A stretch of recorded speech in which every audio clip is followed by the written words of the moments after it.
C'est la Mat Pagaie les amis, aujourd'hui 57e jour de l'aventure, réveil. Alors réveil au bord du lac Maninjao, mais je viens d'arriver à l'aéroport de Padang. 2h30 de route à peu près depuis ce matin, réveil très tôt. Très tôt, je suis encore pas très bien réveillé. Le chauffeur a conduit très vite, donc voilà, on vient juste d'arriver à l'aéroport. Madeleine est partie acheter une petite brioche, dernière petite pause cigarette, enfin première petite pause cigarette avant l'enregistrement. Donc je vous l'ai dit, aujourd'hui direction Kuala Lumpur, je sais plus, ça doit être 1 heure de vol, on est vraiment très près à vol d'oiseau, 1 heure, peut-être un petit peu plus d'1 heure. Arrivé à Kuala Lumpur vers, j'ai déjà oublié, si 14h, voilà, on va passer une petite fin d'après-midi à Kuala Lumpur. C'est la fin de ce séjour en Indonésie, voilà, c'est ça la chose importante que je voulais vous dire. Forcément il y a des klaxons pour m'accompagner pour la fin de ce séjour en Indonésie. Ce séjour était fantastique, j'espère vraiment vous avoir donner envie de venir en Indonésie. C'est vraiment un pays fantastique. Je dis souvent que c'est un formidable terrain de jeu, mais vraiment il y a tellement d'endroits à découvrir dans ce pays.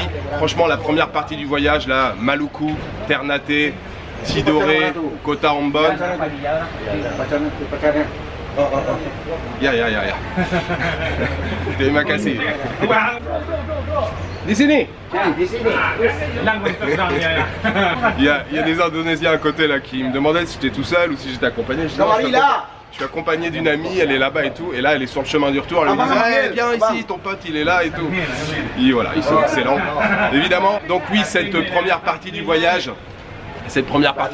Là, les Moluques, c'était vraiment extraordinaire. Deuxième partie, un peu plus urbain, avec pas mal de villes, Jogja, Bandung, Jakarta. Et puis terminé en beauté au bord du lac Maninjao. Voilà, c'était juste fantastique. Ce pays me procure toujours autant de plaisir. C'est vraiment un vrai bonheur. Et ce qui me fait encore plus plaisir, c'est de me dire que j'ai encore tellement d'endroits à découvrir ici dans ce pays. Il y a tellement d'îles. Et puis, vous l'avez vu, je pense, la chaleur, le sourire, la fraternité des Indonésiens, franchement, je peux que vous conseiller de venir dans ce pays. Voilà, je crois que je vous ai tout dit, direction Kuala Lumpur, on se retrouve en Malaisie.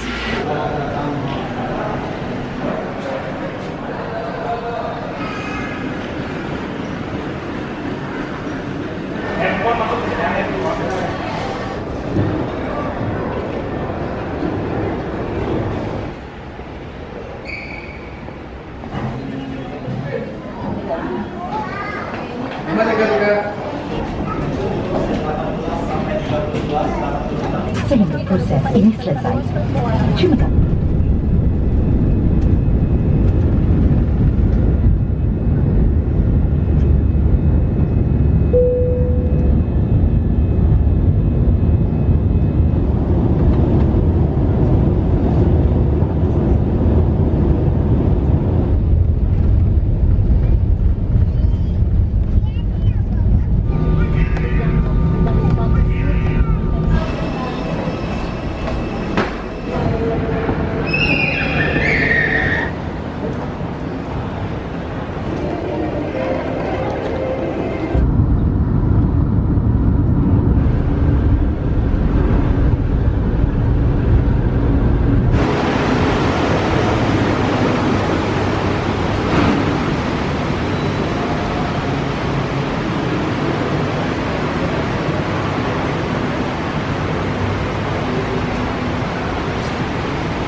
Nous venons les amis d'arriver à Kuala Lumpur, la capitale de la Malaisie. Alors on a atterri il y a à peu près 2 heures maintenant, le temps de récupérer les bagages, l'immigration, acheter une carte SIM. J'ai pris une carte SIM là même juste pour 2 jours, j'ai pas payé très cher, je crois que j'ai payé à peu près 7 € pour 9 gigas de données, donc c'est plutôt bon marché. Alors à Kuala Lumpur, il y a 2 aéroports, il y a KLIA 1 et KLIA 2. On est arrivé donc au numéro 2, en général c'est tous les vols AirAsia. Je me souviens plus exactement de la distance, mais je crois qu'il y a pas loin de 60 ou 70 km depuis le centre de Kuala Lumpur. On a pris un taxi, voiture, un Grab pour venir ici. On a payé 65 ringgit.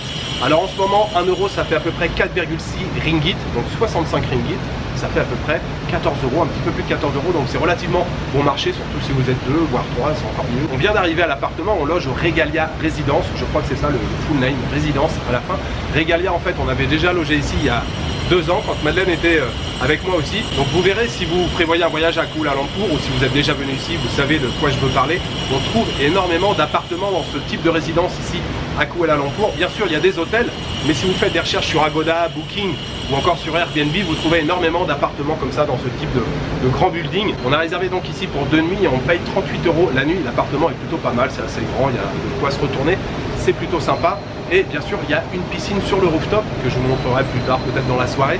Mais voilà, c'est plutôt sympa. Le lobby, la réception, il y a plein de magasins autour. Il y a voilà, un espace gym, un espace supérette. Enfin voilà, il y a tous les services possibles. On va se poser un petit peu ici. Je vais d'abord vous montrer à quoi ressemble l'appartement.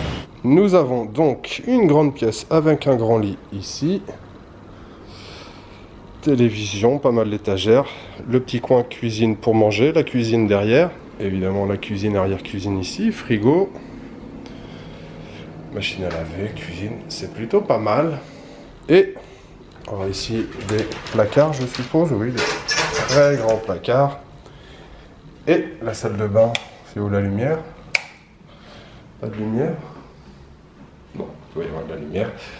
Voilà, douche, toilette, lavabo. C'est parfait. Donc on va se poser un petit peu ici là à l'appartement, puis on va aller se balader après. Alors on n'a rien prévu pour aujourd'hui, hein. Je crois que Madeleine veut faire un petit peu de shopping. On va probablement aller dans un mall ou deux, se balader et puis manger quelque chose parce que moi j'ai toujours rien mangé depuis ce matin. Madeleine a grignoté un petit truc à l'aéroport à Palang, mais moi je commence à avoir grave la dalle.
Les amis, je vous retrouve au pied des tours Petronas. Elles sont là juste derrière moi.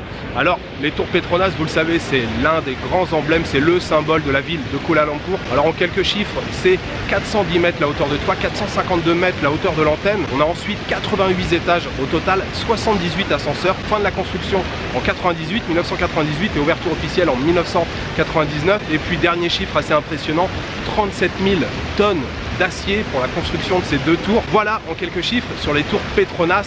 Petronas, c'est une des grandes compagnies pétrolières ici, donc c'est beaucoup de bureaux à l'intérieur. Et puis dans les premiers étages, il y a un grand mall, je crois c'est KLCC Surya Mall. On vient bien sûr de faire un petit tour. D'ailleurs, j'ai laissé Madeleine à l'intérieur puisque elle est en train de faire du shopping. Moi, je me suis dit c'est bon, je sors, je vais prendre l'air.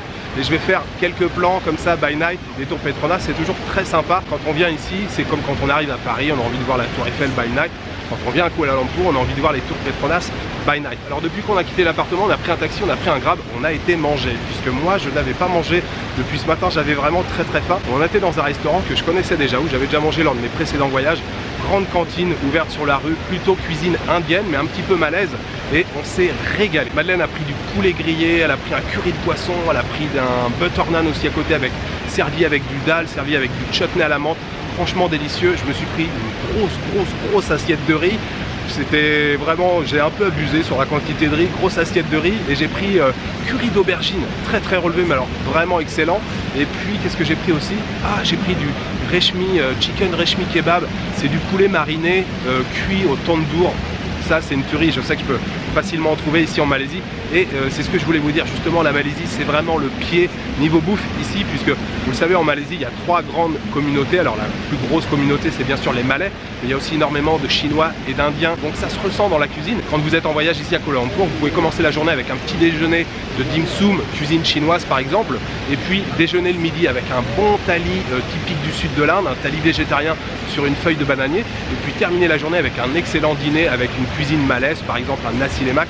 Rien que pour ça, la Malaisie, ça vaut le coup au niveau de la bouffe, c'est l'éclate totale.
Nous sommes de retour à l'appartement les amis. Alors aujourd'hui petite journée, je vous ai pas proposé grand chose, en même temps on n'a pas fait grand chose hein.